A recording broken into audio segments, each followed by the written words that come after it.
और सीधे आपको युवा दिवस की तस्वीरें दिखाते हैं, जहां पर मुख्यमंत्री डॉक्टर मोहन यादव शामिल हुए और वो क्या कुछ कह रहे हैं, सुनते हैं। स्वामी विवेकानंद जयंती 161 जोरदार तालियां बजा करके यशस्वी चिर युवा, आमतौर पे साधु सन्यासी का चेहरा ध्यान में या नाम लेते तो हमको ध्यान में आएगा साधना वाले, थोड़े करसकाय, दुबले पतले, थोड़े झुर्रीदार चेहरा, अलग प्रकार से ध्यान में आता। लेकिन जैसे ही विवेकानंद का नाम लेते हैं तो अपने आप हमको एक अलौकिक चेहरा दिखाई देता है, जो ऊर्जा से सराबोर, जोश, उत्साह, उमंग के साथ एक विलक्षण आभा लिए हम सबके बीच में उनका चित्र अपनी आंखों के सामने गूंजता है। और हम सब और भाग्यशाली हैं, हम उस धरा पे उस संस्कृति के संवाहक हैं जिनके यहाँ पर युवा के, खेल के आदिकाल से हमारी सनातन संस्कृति में कितने सारे उदाहरण हैं।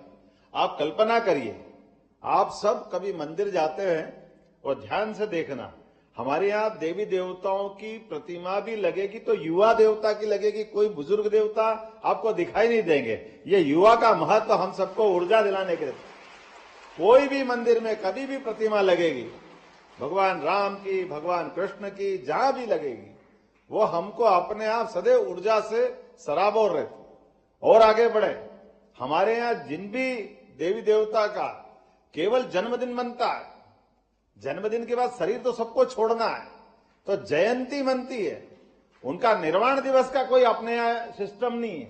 ये जो हमारी संस्कृति की उदात्त अलग अलग प्रकार की जो धाराएं हैं, इन धाराओं को समझे तो समझ में आएगा कि हाँ, हमारे अपने जीवन काल में और आगे बढ़े। आप देखो कभी ये खेल का महत्व क्या है। दुनिया के लोग कहते खेल में हम आगे, हमने खेलने सिखाया।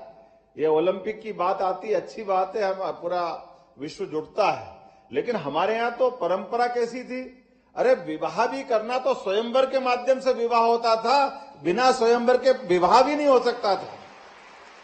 ये हमारी संस्कृति की विशेषता है। तीरंदाजी में कल्पना करो, किस कठिन परिस्थिति के आधार पर अर्जुन ने अपना विवाह किया द्रौपदी के साथ।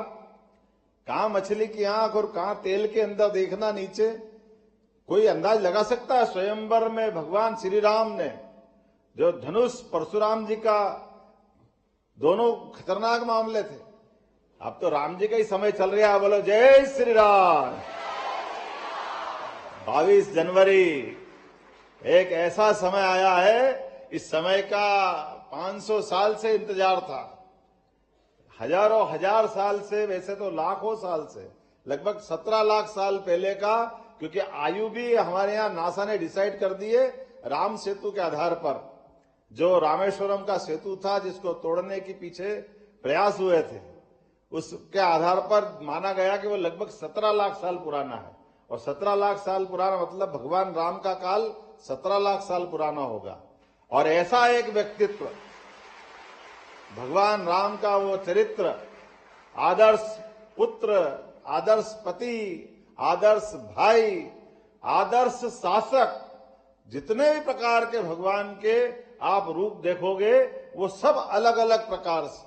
और प्रेम कैसा करते हैं, आदिवासी, वनवासी, यहां तक कि भगवान हनुमान जी क्या है, भगवान हनुमान जी सहित सारे प्राणी मात्र से प्रेम करने वाला अगर कोई शासक हुआ है तो उसका नाम है भगवान श्री राम, जिनको जीते जी अलग रूप में माना गया है। और ऐसे हमारे अपने गौरवशाली भारत के इतिहास के इस पल को हम सब आज स्वामी विवेकानंद जयंती के आधार पर चूंकि बात निकली है, माननीय खेल मंत्री जी ने कहा है कि हमारा वो समय, जिस समय पर वाकई में बहुत कठिन समय था, स्वामी विवेकानंद जब तक जाकर के शिकागो में विश्व धर्म सम्मेलन में अपनी बात नहीं रख रहे, तब तक हमको दकियानुसी हे दृष्टि से नाना प्रकार से हिंदू को हिंदू कहने में भी अपमान महसूस होता था। ऐसे समय में जाकर के एक सन्यासी अपनी भगवा वेशभूषा में और अपना भातृत्व, जो अपना, आप बताइए, हम भाइयों और बहनों तो सहज बोलते हैं, दुनिया को नहीं मालूम उसका हम क्या कर सकते। हमारे तो रिश्ते नाते के भी इतने प्रकार हैं, अंग्रेजी बहुत सीमित भाषा में बोलती है, वो अंकल आंटी से काम चला लेती है। हमारे रिश्तेदार मामा चाचा ताऊ बुआ भतीजे, अगर रिश्तेदारी गिनो तो कितने लंबे होते हैं। अब उनको नहीं मालूम तो हम क्या करें। जैसे दुनिया ने देखा नहीं तो हिंदू धर्म को आप जानते नहीं हो, उसका हम क्या करें। हम तो हिमालय की ऊंचाइयों से आगे इस धर्म की पताका फहराने वाले, उस गौरवशाली संस्कृति में जीने वाले लोग। उस संस्कृति में अभी आपको आके देखने की आवश्यकता है, और वो कदम कदम पे दिखाई देती है। स्वामी विवेकानंद के रूप में दिखाई देती है, नरेंद्र मोदी जी के रूप में दिखाई देती है, जिन्होंने कोविड के कठिन काल के अंदर न केवल अपने यहाँ दवाई अपने भाई बहनों के लिए दी है, बल्कि दुनिया के कई देशों में अपनी दवाई दे करके जो सर्वे भवन्तु सुखिनः का जो संदेश दिया है, वाकई वो अद्भुत है। और इस अवसर पर दुनिया का सबसे बड़ा लोकतंत्र भारत, और भारत के अंदर दुनिया के सबसे बड़े लोकतंत्र के नायक यशस्वी प्रधानमंत्री नरेंद्र मोदी जी, जो हमारे बीच स्वयं वर्चुअल रूप से उपस्थित होंगे।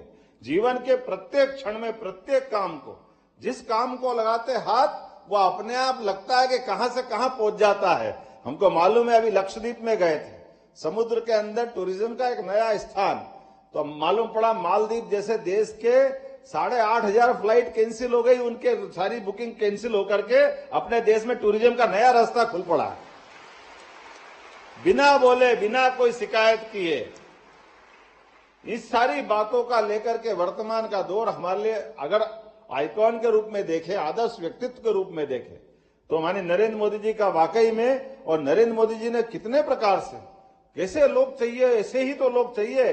जब गगनयान पे कोई कष्ट होता है, वैज्ञानिक निराश होते हैं, तो हमारे नरेंद्र मोदी जी वहां जाकर के पीठ थपथपाते और हिम्मत दिलाते, कोई बात नहीं, आगे प्रयास करो। तभी तो सूर्य के बजाय चंद्रमा के बाद हम आगे सूर्य तक भी पहुंच रहे हैं, आदित्य तक हमारा यान पहुंचा है।